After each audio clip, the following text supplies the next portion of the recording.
Si tu me dis que Rudy Garcia il a le niveau pour entraîner le Napoli, alors Balerdi il a le niveau pour jouer au Real Madrid.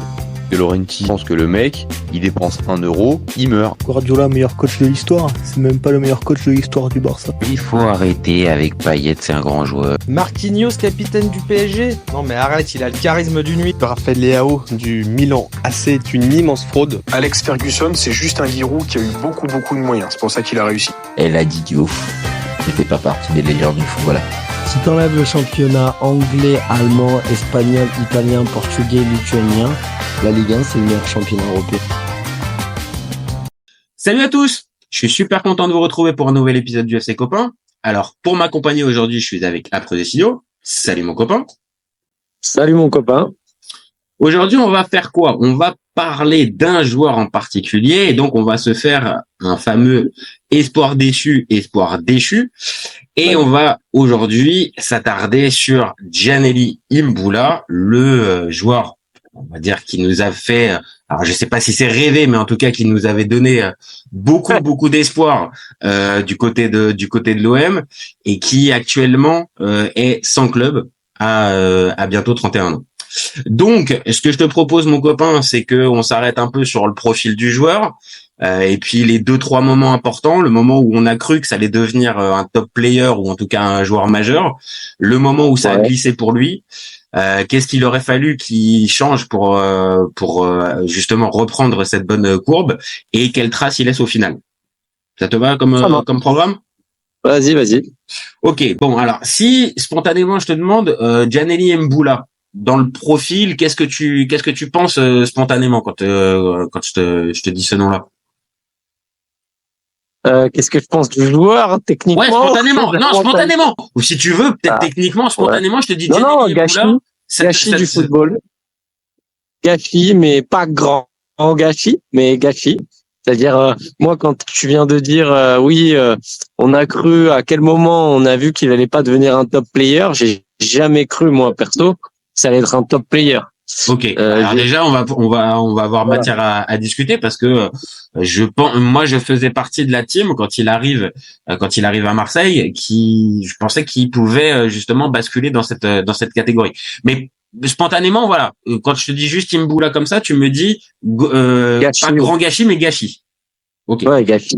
Si par contre là, je te demande sur le profil, donc le joueur en lui-même. Si je te le décris comme j'ai deux termes contradictoires et quoique non, ils sont pas contradictoires, mais en tout cas ils riment et ils le définissent pour moi, c'est élégant et nonchalant. D'accord, ok. Et pour le coup, je suis assez d'accord avec toi. Élégant parce que le genre de joueur qui balle au pied est assez grand, donc c'est pas forcément la qualité première des joueurs les plus grands d'être élégant, mais par contre lui avait cette faculté là, on va dire à avoir un petit peu quand même à jouer la tête relevée et pas être ce joueur juste grand physique pour récupérer des ballons. Donc maintenant, est-ce que le nonchalant dès le départ on le voit? Est-ce que quand il démarre, parce que on n'a pas vu nous ces premières années, mais est-ce que quand il démarre à Guingamp, il est déjà nonchalant? Alors oui, effectivement, je sais pas, j'avais vu quelques matchs, mais j'étais pas assez. J'avais pas assez regardé à Guingamp, mais à partir de l'OM, je vois quand même de la nonchalance à beaucoup de moments, hein. Même quand il est à son sorte de prime à l'OM, je le vois parfois nonchalant. Alors, je suis d'accord. Maintenant, comme on l'a dit, si on s'intéresse juste vraiment au profil, est-ce que si par exemple je te dis que dans le profil, est-ce que tu cries si je te dis que c'est pas loin d'un Pogba dans le profil? Je parle dans le profil. Dans le profil, je te parle pas, comparons pas les potentiels et tout ça, je parle en profil dans les fins de carrière, il y a une similitude. Nous spoil pas déjà directement, nous n'arrive pas à la fin de la carrière de Gianelli. Tout le monde la connaît, mais dans le profil psychologique ou dans le profil technique? Dans le profil technique. Ouais, mais je trouve que tu abuses un peu, mais oui, il peut y avoir des similitudes, ouais. Il y a ce côté box to box, les mecs grands à l'aise avec le ballon, mais Imbula, il a jamais eu la frappe de balle de Pogba. Hein. On va se parler clairement. Alors, si on fait un autre parallèle, pareil, encore une fois, ne crie pas tout de suite. Mais alors peut-être un profil plus à la Vira, peut-être plus à la Patte Vira, peut-être plus plus reculé sur le terrain. T'es d'accord avec moi qu'Imbula, il a pas la frappe de balle de Pogba? Totalement d'accord. Voilà. Il y a aucun souci. Oui, c'est pas de Vira. J'ai pas en mémoire des buts extraordinaires qu'il ait mis. Pogba, à un moment, quand il est à son prime, il est, que ce soit à la Juve. Encore une fois, je parle pas du tout en termes de talent et même de potentiel. Non. Encore une fois, hein, je parle de positionnement et de ce qu'il apporte sur le terrain. C'est ça. À un moment, il se mue en 10, Pogba, quand il monte. J'ai jamais vu.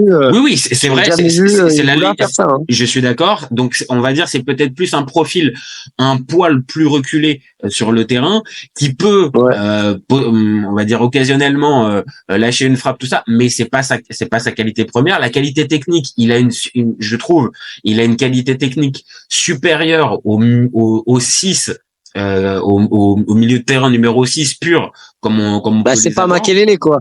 Voilà. C'est ça. Il y a plus de registres, on va dire, balle au pied, et comme on l'a dit, une certaine élégance. Donc ça le met un peu dans une catégorie pas inclassable, parce que voilà, encore une fois, c'est un 6 plus technique que la moyenne. Mais est-ce que pour autant il se démarque de tout, enfin de la concurrence? Je suis pas si sûr dès le départ, en tout cas du côté de Guingamp. Moi, il me fait penser à certains profils de joueurs, on va dire Kondogbia déjà, peut-être plus à l'OM là, si on voit dans les récents. Et quelqu'un, je vais essayer de te le faire deviner, qui était à l'OM récemment, et on s'est un peu enflammé sur sur lui, sur une fameuse vidéo à l'entraînement où il a les jambes très longues. Ça te dit rien sur une action avec Harit? Oui, si, Kondogbia, si. Non, donc peut-être que oui, dans le profil est pareil, Kondogbia, au début de sa carrière, c'est un joueur peut-être qui joue un poil plus haut que maintenant. Donc oui, il y a une espèce de similitude avec Kondogbia ou Vieira, c'est-à-dire des joueurs qui sont plus techniques que la moyenne, comme on l'a dit tout à l'heure. Maintenant, pas non plus des météorites. C'est pas une météorite quand il débarque du côté de Guingamp, et on le voit bien, il fait 2 saisons, là j'ai les stats sous les yeux. Première saison, 28 matchs, 2 buts, et deuxième saison, 34 matchs, 2 buts. Donc c'est pas, il y a pas de. Il a quel âge à ce moment-là? On est en 2012 en 2010, 2011 et 2012, 2013. Donc il a, sachant qu'il est né, je reprends ça, il est né en 92, ouais, il a 20 ans. 20 ans, ouais, 19-20 ans, ouais, c'est ce que j'aurais dit. Et sa deuxième année à Guingamp, ce qu'on peut remarquer, c'est qu'il est élu meilleur joueur de Ligue 2, et c'est d'ailleurs pour cette raison qu'il passe à l'OM. Ça reprend exactement pour combien il vient. Il vient pour moi, il vient pour une dizaine de millions d'euros. Donc ce qui est déjà quand même déjà assez fort pour un joueur qui n'a aucun match de Ligue 1. Arriver à l'OM avec un tarif comme ça, c'est pas. Il arrive pour 7 millions d'euros, 7 millions et demi.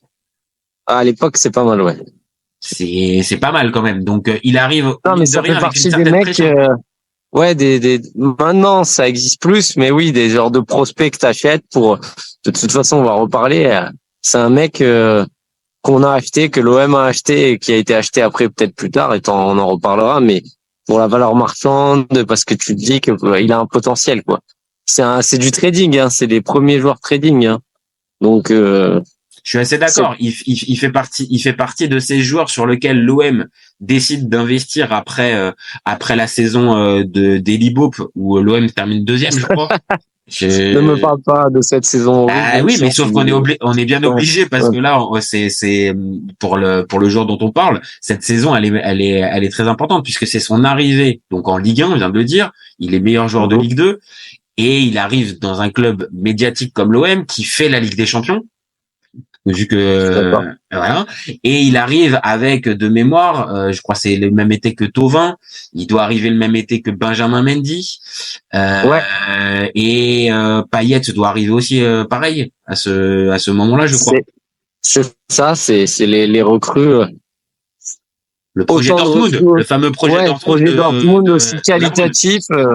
Ouais, ça ressemble à la saison où il y a la vente de Drogba et où on recrute que des mecs là, des Eduardo Costa, des Pedretti, Habib Bamogo, Louis Ndoula, où on a l'impression qu'on va exploser. On s'écroule, mais là pour le coup ça fonctionne le projet Dortmund parce qu'on met un vrai entraîneur en place. Et oui, et Ndoula.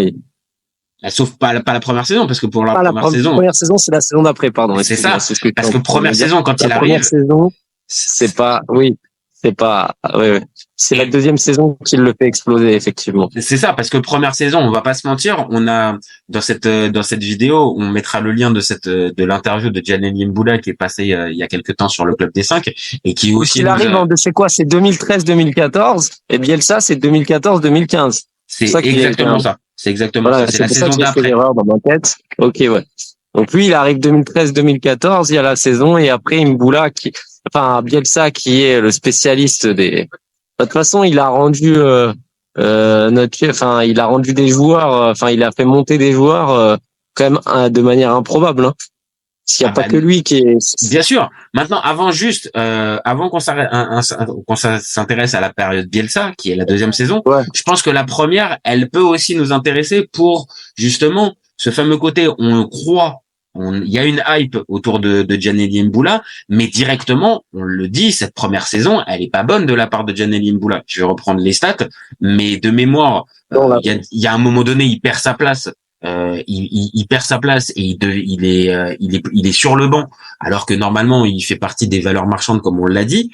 Et dans la fameuse interview qu'il a pu donner, il explique que quand il arrive à l'OM, il se retrouve un petit peu seul, non pas seul véritablement avec personne à parler, mais il y a personne qui le conseille. Et cette exigence qui lui est demandée à l'OM dès qu'il arrive, lui joueur de Ligue 2, je pense qu'il ne répond pas à l'exigence qui est attendue pour lui à ce moment-là à l'OM en fait. Et ça commence mal son histoire parce que la première saison, encore une fois, elle est pas bonne du côté de l'OM. Là, je reprends, c'est 29 matchs, 1 but. Mais au-delà des stats, après c'est une saison de transition aussi. Dans le sens où il part de Guingamp. Enfin moi, c'est un peu comme je te veux te faire le parallèle avec Ndiaye. C'est pas déconnant de faire une saison moyenne quand tu passes de Guingamp à l'OM. Enfin, c'est pas là où je vais être dur avec lui, hein. C'est après sur. Non, je suis pas dur, mais par contre, on voit directement quand même que il ne saisit pas tout de suite l'opportunité du club tremplin comme l'OM qui peut te mettre, on va dire, une exposition directe et il saisit pas, on va dire, qu'il faut être régulier et qu'il faut on va dire peut-être se surpasser comparé à ce qu'il faisait à Guingamp. Donc après, c'est peut-être tempéré parce que deuxième saison, t'en as parlé tout à l'heure, il y a Bielsa qui arrive, et à partir du moment où il y a Bielsa, là, on commence à découvrir un Djaneli Mboula qu'on n'avait jamais vu à ce niveau-là, en fait. C'est-à-dire qu'il commence à prendre des responsabilités dans le jeu, qui est cette élégance que tu as précisé tout à l'heure, dont on voit, mais il est même, à certains moments, sur certaines périodes, il est même au-dessus. Dans le milieu de terrain et dans la première partie de saison marseillaise de l'année Bielsa, il rayonne. À l'image des Payet, à l'image de Gignac. Oui, mais faut pas oublier que Bielsa, il a rendu Djadjedje énormissime, hein. C'est ça aussi qu'il faut se dire, hein. Oui, bien sûr, mais après, il a, je sais pas, un Romain Alessandrini qui, à ce moment-là, arrive avec une hype, bah, derrière, il prend pas le train, Alessandrini avec Bielsa. Donc, Bielsa, c'est aussi à double tranchant, hein. Ça marche pas tout le temps avec Bielsa, hein. Me pose la question à Doria, je pense qu'il va te répondre, Bielsa, c'était pas son copain, hein. Ouais, mais il l'a carrément, il l'a carré, quoi, mais, bon, bref. Ce que je veux dire, c'est que quand il a fait exploser des joueurs et il a fait, faire des demi-saisons, parce que c'est une demi-saison, hein, c'est une 3/4, on va dire, à des mecs qui auront jamais plus ce niveau derrière, hein. Ils ont tous atteint leur prime, donc Mboula, pour moi, il en fait partie. Donc, j'aurais bien aimé, tu vois, voir la carrière d'Mboula sans Bielsa quand même, hein. Voir si. Bah après, pareil, dans cette fameuse interview qu'il donne au Club des 5, il dit que Bielsa lui a donné des clés pour pouvoir durer on va dire au plus haut niveau. Maintenant, c'est cette fameuse question qui va arriver avec Djaneli Mboula. C'est Est-ce que il va avoir cette constance nécessaire pour pouvoir appliquer les conseils de Bielsa et on va dire retirer les fruits de ses erreurs? Bah non, malheureusement, ça va être le cas puisque derrière cette belle saison avec Bielsa, bah derrière il part en fait. Il va partir du côté du FC Porto. Et est-ce qu'à ce moment-là, partir au FC Porto alors que tu n'as que 2 saisons et même pas 2 saisons pleines de Ligue 1 et que tu n'as que 22 ans, tu n'as que 23 ans à cet âge-là, est-ce que c'est pas risqué à ce moment-là? Bah si, c'est plus que risqué. C'est surtout là du risque, c'est pas intelligent. C'est que tu pars de Marseille pour aller à Porto. Même si Porto, attention, hein, Porto c'est bien au-dessus de Marseille. T'es même pas assuré d'être titulaire. Enfin, c'est la manière dont tu pars. Il y a rien qui va en fait. Alors attention, faut quand même repréciser que quand il part à Porto, s'il reste à l'OM, c'est la saison Mitchell. Hein. Oui, mais ça il le sait pas lui. Bien sûr. Mais nous on le sait maintenant. Donc est-ce qu'au final, à ce moment-là, est-ce qu'il fait le bon choix en partant à Porto plutôt que de quitter, plutôt que de rester à l'OM avec Mitchell? Je pense que sur le coup, avec du recul, on peut se dire qu'il prend le bon choix. Il fait le bon choix parce que l'OM fait une saison de galère et Porto... mais tu sais jamais, Batshuayi, il explose à cette saison. Oui, mais c'est la saison Lassana Diarra aussi. Donc alors après, est-ce qu'avec Lassana Diarra, il aurait pas peut-être progressé aussi avec un mec avec un genre d'expérience à ses côtés? Peut-être. En tout cas, lui, il choisit le FC Porto. Pour le coup, ça paraît peut-être un peu risqué, mais on le sait, le FC Porto, c'est pas toi qui vas me dire le contraire. Le FC Porto, ça reste un grand club européen qui fait la Ligue des Champions tous les ans. Il y a des bons joueurs qui passent tout le temps. Donc, en soi, pour sa progression, c'est pas un mauvais choix non plus. Non, mais tu le sais bien, il en parle on a regardé tous les deux l'interview là du Club des 5 qu'il faut citer parce qu'elle est excellente. Il part et à son poste, il y a plus de 3 joueurs titulaires qui sont très bons et en fait il va en remplaçant, donc c'est toujours pareil. Est-ce qu'il vaut mieux aller en remplaçant à Porto ou rester en titulaire à l'OM? Par la question, il y a la réponse dans la question, hein. Ou alors aller ailleurs quoi. Mais Porto, oui. Alors après l'étage au-dessus, tu joues pas, le coach il te veut pas, enfin il y a rien qui va. Après il est poussé vers la sortie parce que je sais pas là dans ce que tu m'as donné là dans le déroulé. Là tu voulais passer sur quoi là? Parce que là on est en train de parler du moment où on a commencé à y croire. Donc le moment où on a commencé à y croire, c'est la fameuse saison Bielsa, c'est ce qu'on vient de dire, c'est-à-dire 3/4 d'une saison de Ligue 1 où on a des matchs de haut niveau et des bonnes performances. Et justement là, pour transformer. Il y a un match dont il parle qui est important et même lui l'a retenu, c'est le fameux match en Ligue des Champions là, dont il parle contre Arsenal, ouais. Tu vois ce match où ça, celui à domicile, celui où on perd 2-1. Celui là-bas ou oui, c'est là-bas. Ou là-bas il y a non, je crois que c'est là-bas il y a 1-0 je crois. Non, on perd au Vélodrome 2-1. Regarde. Oui, de toute façon l'OM perd malheureusement ces 6 matchs. Hein. On perd à l'aller au retour. c'est la fameuse saison c'est la saison à 0 points. Mais non, il est quasiment sûr que c'est au Vélodrome. Et il fait un match et il en parle de ce match et il fait un match niveau Ligue des Champions. Donc c'est là qu'il a son prime parce que justement il choisit ses matchs, mais là on va dire il se met au niveau, la pression lui voilà, et il cite pas les équipes à chaque fois, mais on va dire. Mais on voit bien, et t'as raison, qu'il se motive dès qu'il y a grosse opposition en Ligue 1 ou match de Coupe d'Europe ou Ligue des Champions. Donc voilà, il y a les caméras, il y a tout, il y a la pression positive, et là effectivement, je me dis le niveau est haut, mais comme moi perso, c'est ce que je te dis, je le vois pas et ça tout le temps. Je me dis son tempérament va faire que je le vois pas exploser quoi. Parce que j'en ai vu beaucoup en fait.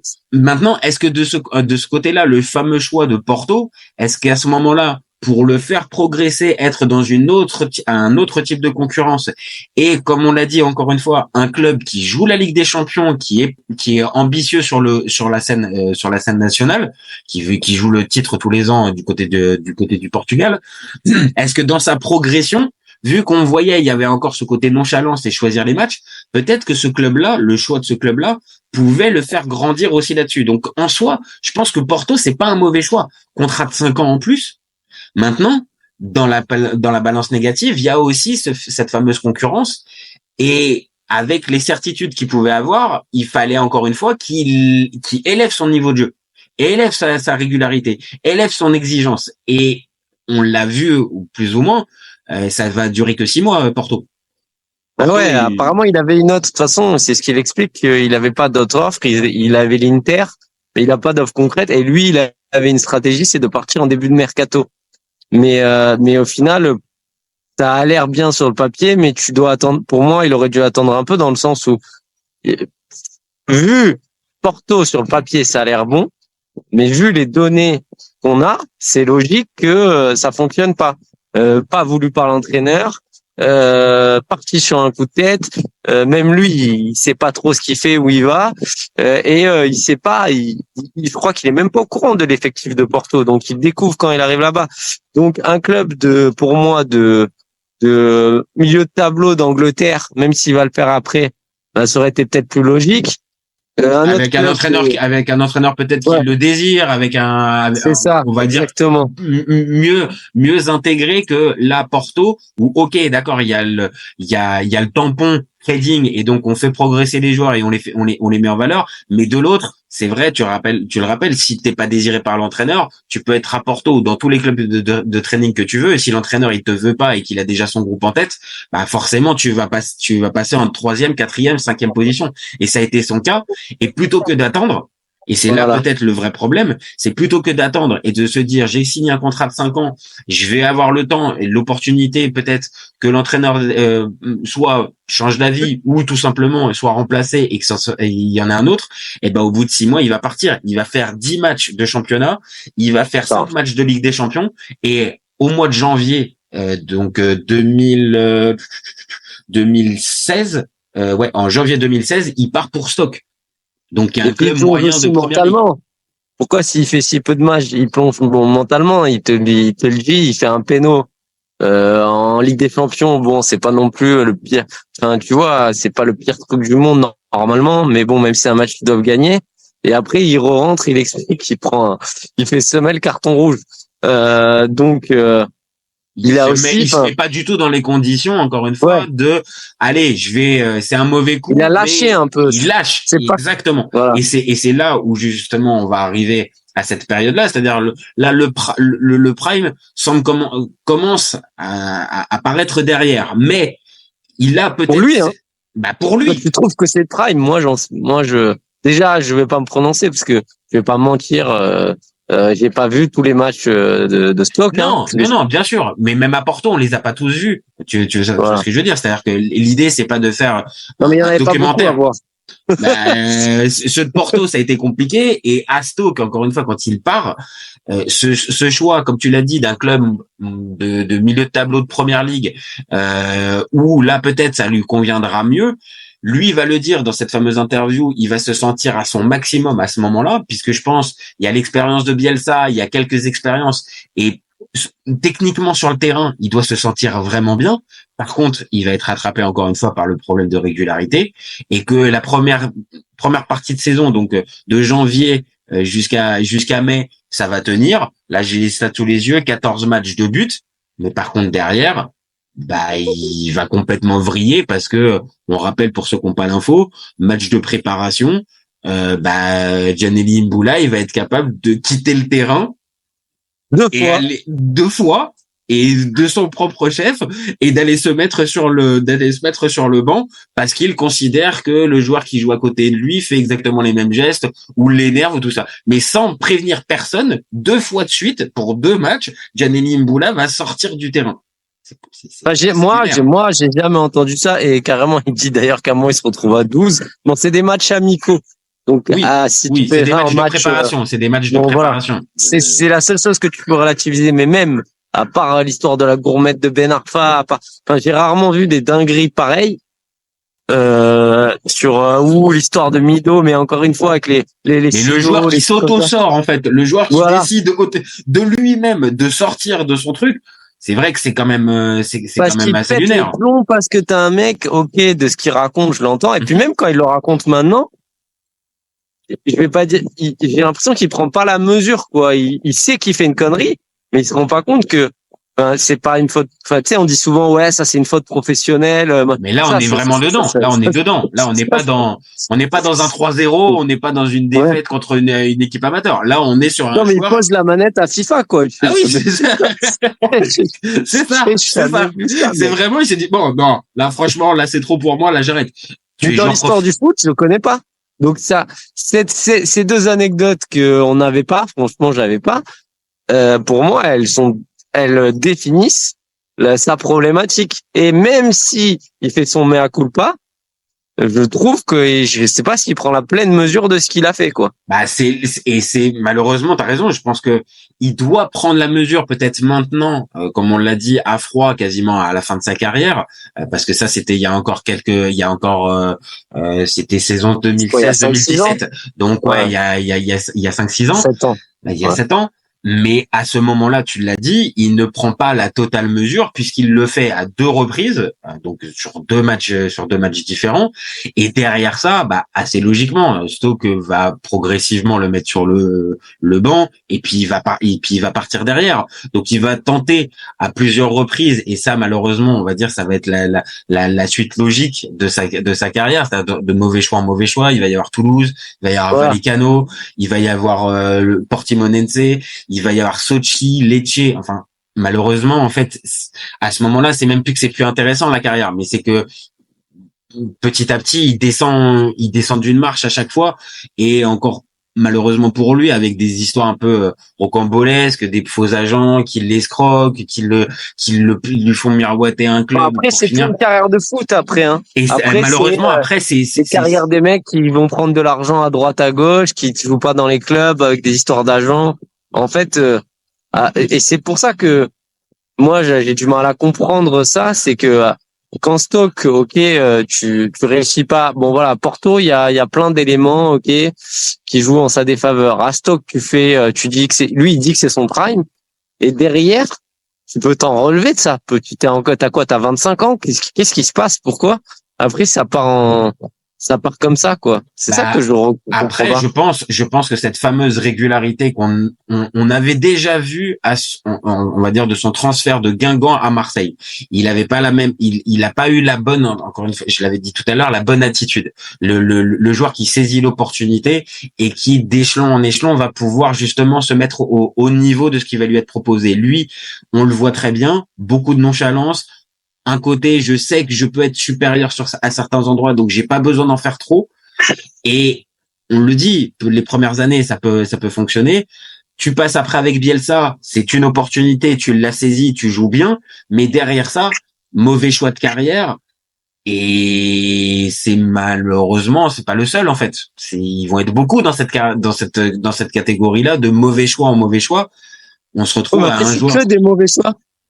C'est que des mauvais choix. Mais est-ce que cette spirale-là, après, quand t'es dedans, c'est difficile aussi, tu vois, de t'en sortir aussi, je pense. Tu vois, de rebondir. Et surtout quand t'es à Toulouse. Alors je l'ai lu, on en a parlé avant et tout. Il y a cette histoire de la préparation. Il fait pas la préparation, il arrive vraiment en fin de mercato et à ce moment-là, il le dit, c'est soit Toulouse et en début de mercato, il y a Monaco. Et Monaco lui fait un espèce de mauvais coup.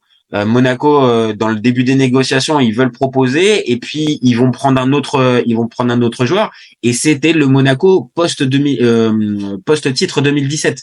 Donc ça, mais encore. J'ai envie de te dire, peu importe qu'il aille à Monaco, à Toulouse, il revient en Ligue 1. Ça doit être. Mais là, c'était Monaco Ligue des Champions. Tu vois, c'était Monaco qui venait de gagner le titre, qui venait donc de perdre les Fabinho, les Lemar, les Mbappé, les tout ça. Et donc, mine de rien, il y a quand même une saison à faire. Et si il passe. Mais s'il n'arrive pas à la faire à Toulouse, comment tu veux qu'il arrive à la faire à Monaco? À Toulouse, il est catastrophique. Est-ce que ce fameux côté nonchalant qu'on l'a dit et se motiver quand il y a les grosses. S'il va à Monaco. Ah ouais. Donc en gros, en fait, sa carrière, si on l'analyse, c'est parce qu'il n'a pas été dans les grands clubs qu'il n'a pas été performant. Enfin, moi, moi, je me dis, à c'est un peu Toulouse, réducteur. T'as raison, c'est réducteur de dire ça, mais je pense que ce joueur-là, c'est typiquement un peu à la Gignac, le joueur qui a besoin d'être réconforté, mis en valeur par le coach, parce que sinon, il va lâcher, et quand il va lâcher, bah, on le voit bien, il est capable de lâcher dans les grandes largeurs, avec carrément, je sors du terrain à un moment donné quand j'y suis plus. Ah oui, c'est roue libre total, mais ce que je veux dire, c'est qu'à un moment, il peut se refaire la cerise au moins à Toulouse, finir par combien on en a vu des joueurs qui après reviennent un peu en Ligue 1 et se font des, bon voilà, c'est peut-être pas le bon exemple Ben Arfa parce qu'il est beaucoup plus fort, mais il a quand même réussi à faire quelques saisons à Nice. Il y a des joueurs comme ça qui, à Toulouse, il doit faire une saison correcte ou alors, tu vois, s'accrocher pour rester, revenir en Ligue 1. Enfin, il a largement le niveau, quoi. Ah non, donc, mais là, ça devient, c'est décevant. Et comme après, derrière, c'est Vallecano, c'est Lecce, c'est Sochi, c'est, enfin, tu vois ce que je veux dire? C'est-à-dire que derrière, on a compris, c'est des clubs qui sont mineurs, donc cette fameuse régularité que t'appelles, bon, bah, clairement, on a compris. Il l'a pas eu du côté de Porto, il l'a pas eu du côté de l'OM, et même à Stoke, dans le dernier rebond, il l'a pas, et même Toulouse, contexte un peu on va dire un peu familial, Ligue 1 et tout ça, il l'a pas saisi. ah, ça doit pas faire. Malheureusement, ça donne ça. Et ça donne un joueur qui, après, bon, évidemment, l'équipe de France, c'était extrêmement compliqué de pouvoir devenir international français, mais qui est quand même devenu international, parce qu'il est devenu international congolais. Bon, malheureusement, il a que 2 sélections.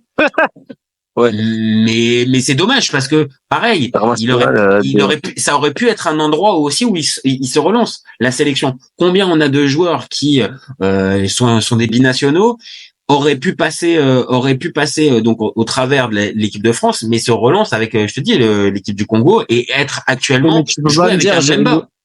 Ouais, mais je rigole à l'international parce qu'il a fait deux sélections, quoi. Enfin, c'est too much, quoi. Et c'est-à-dire qu'il joue pas, il joue pas, quoi. Donc non, il a 2 sélections en 2019, c'est tout. Et depuis, il a jamais été rappelé, il a pas fait de CAN, il a pas fait encore moins de Coupe du Monde. Donc la carrière internationale, c'est un échec des 2 côtés. Donc c'est là où c'est dommage, c'est-à-dire que vraiment, on a cru à on va dire une belle trajectoire avec ce fameux titre de meilleur joueur de Ligue 2, transfert à l'OM derrière, projet Dortmund. Et puis bah malheureusement le manque de régularité, le manque de bons choix a fait que à 32 ans le joueur c'est ce qui ressort. C'est pour ça que je te dis que je me suis jamais enflammé, alors que t'as des mecs, je vais faire un parallèle un peu que sur Giroud qui est à un moment un des meilleurs joueurs de Ligue 2, enfin un des meilleurs buteurs auquel personne ne croit et qui va s'accrocher mentalement jusqu'à aller à, là c'est l'extrême parce que le niveau par rapport à la réussite, c'est tu peux pas faire mieux. Il a maximisé le niveau de performance. Tu peux pas aller plus haut que ce qu'a fait Giroud avec ses qualités et la carrière qu'il a fait derrière. Et ça, vraiment, t'as raison. Ça serait un énorme exemple pour une boula. Voilà.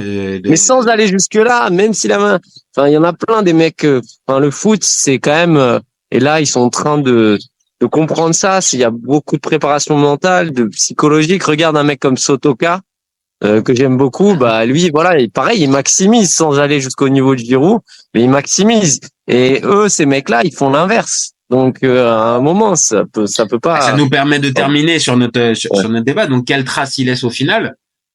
Quelle trace il laisse au final? J'ai envie de te dire, comme tu l'as dit initialement, un gâchis. En fait. Un gâchis. C'est un vrai gâchis parce que on l'a dit, il y avait des capacités, il pouvait faire une carrière bien meilleure que celle qu'il a pu faire. Et est-ce que c'est les blessures qui l'ont gâché? C'est pas le cas. Est-ce que c'est véritablement des entraîneurs qui l'ont tricard ou qui l'ont machin? C'est même pas le cas en plus. C'est vraiment lui qui s'est mis dedans. C'est lui et qui nous dit que s'il n'était pas assez bien entouré, etc. Par rapport à son père agent, par rapport à, on l'a jamais remis. Mais à un moment, les gens peuvent pas faire les choses à ta place. Et oui, c'est sûr que si t'as le père d'Henry, si t'as le père de Mbappé, te conditionne, je pense, à être. Voilà, c'est les mecs qui sont d'une exigence folle. Je pense qu'avec lui, personne n'a été assez exigeant pour le haut niveau, et lui, il n'a pas été non plus avec lui-même. Donc. Mais faut pas oublier le père d'Henry, t'as raison de le préciser, dans toute la partie développement et donc formation et limite post-formation a été très important. Par contre, il l'a dit, Thierry Henry, quand il fait son transfert à la Juve, c'est son père qui le réalise. Derrière, c'est un échec et après, il arrête de collaborer avec son père comme agent. Et quand il part à Arsenal, c'est plus son père qui s'occupe de lui. C'est-à-dire que je pense, ça a été aussi le problème d'Imbula, c'est de couper le fameux cordon, qui est que ton père va avoir forcément peut-être un œil différent d'un professionnel qui mettra de côté l'affect. Là, son père n'a peut-être pas été en capacité de mettre de côté l'affect, et quand il aurait fallu dire à Giannelli, bah peut-être vas-y, tu lâches pas l'affaire, il faut continuer, t'as signé un contrat. Bah, peut-être que lui était dans le contexte juste du père, c'est-à-dire bon bah je veux aider mon fils c'est pas bien, bon bah on va te faire changer de truc.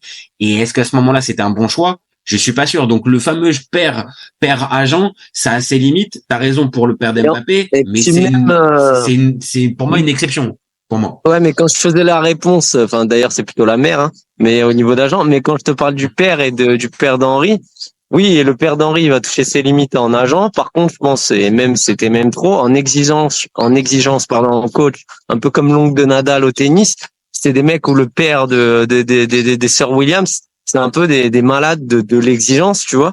Et, sur ça, je suis totalement d'accord.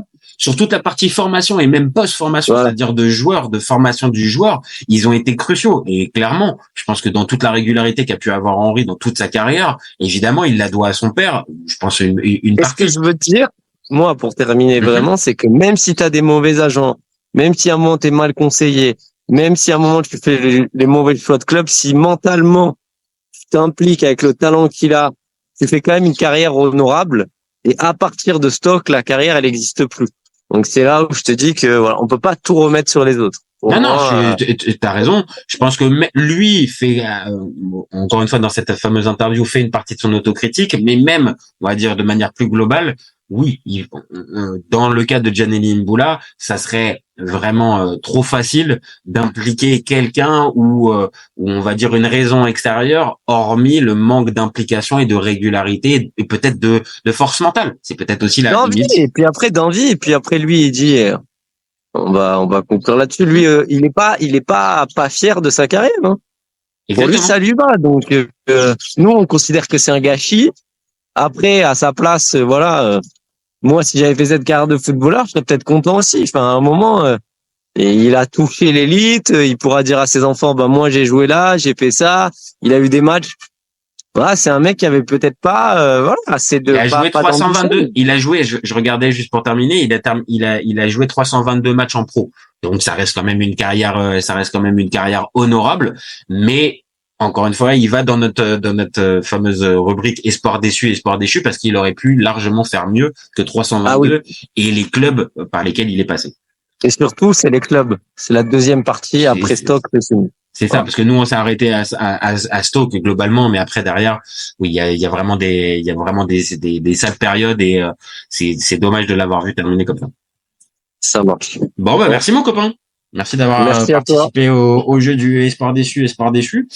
Nous, on se retrouve très vite pour un nouvel épisode. N'hésitez pas à nous donner vos avis. Dites-nous si pour vous, il aurait pu faire mieux ou est-ce qu'au contraire, c'était déjà bien pour l'ami Giannelli. N'hésitez pas à commenter, liker et partager. N'oubliez pas non plus qu'on est disponible en podcast. Et vous gardez en tête, quoi, ces copains, on est ouvert toute l'année. Ciao les copains. Ciao.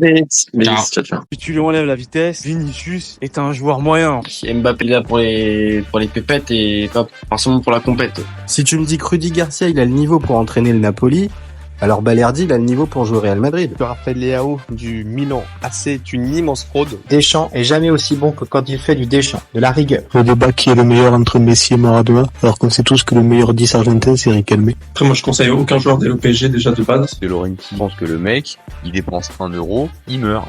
Pour l'euro, il est blessé, je sais pas. T'as pas Griezmann et t'es pas si sûr que ça. Je suis d'accord. Alex Ferguson, c'est juste un Giroud qui a eu beaucoup de moyens. C'est pour ça qu'il a réussi. C'est quand même pas de ma faute si je préfère Ronaldinho à Zidane. Marquinhos, capitaine du PSG? Non mais arrête, il a le charisme d'une huître. Gros problème avec ce joueur, je le déteste. Avec un joueur comme Nainggolan, la Belgique sortait la France en 2018.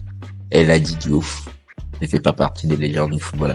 À son prime, je te confirme que Hatem Ben Arfa n'a rien à envier à Lionel Messi. Entre un choc de Ligue 1 et un choc de MLS, je regarde la MLS. Je trouve que la feinte est grillée quand même, tu vois.